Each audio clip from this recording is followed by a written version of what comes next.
ગુજરાત સહિત દેશભરમાં એસઆઈઆરની કામગીરી અત્યારે પૂરજોશમાં ચાલી રહી છે। કેટલાક મતદારોના બે મતદાર યાદીમાં નામ હોવાની પણ ફરિયાદ સામે આવી છે।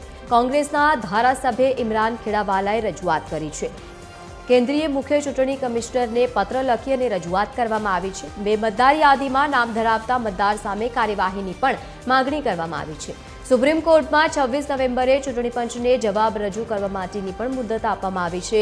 હવે સુપ્રીમ કોર્ટના આદેશ પર સૌ કોઈની નજર છે।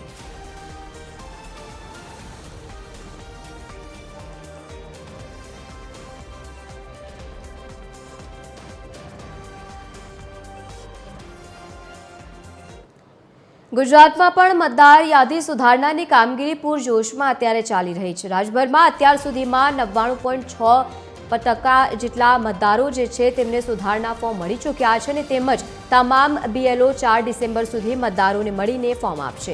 4 ડિસેમ્બર પહેલા તમામ ફોર્મ એકત્રિત કરીને 9 ડિસેમ્બરે ડ્રાફ્ટ યાદી પ્રસિદ્ધ કરવામાં આવશે। હવે મહત્વનું છે કે 2002ની યાદીમાં નામ ધરાવનાર મતદારોને અન્ય કોઈ સાબિતી આપવાની જરૂર નથી। બીએલઓની એપ પર બુક કોલ સુવિધા પણ આપવામાં આવી છે। અંતિમ યાદી ફેબ્રુઆરીમાં પ્રસિદ્ધ થશે તેવું ચૂંટણી પંચે જણાવ્યું હતું।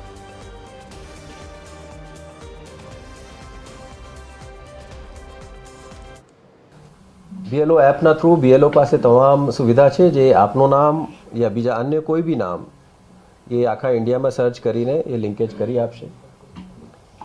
આ પ્રક્રિયા અત્યારે પહેલા તબક્કા છે। ડ્રાફ્ટ યાદી પબ્લિશ થયા પછી બી કોઈ બી મતદાર એમનું નામ રહી ગયું હોય તો એના માટે ફોર્મ ભરી શકે, એમને માટે કાર્યવાહી કરી શકે અને ફાઇનલ લિસ્ટ આપને ફેબ્રુઆરીમાં જ્યારે પબ્લિશ કરશું ત્યારે આ લિસ્ટ ફાઇનલ થશે।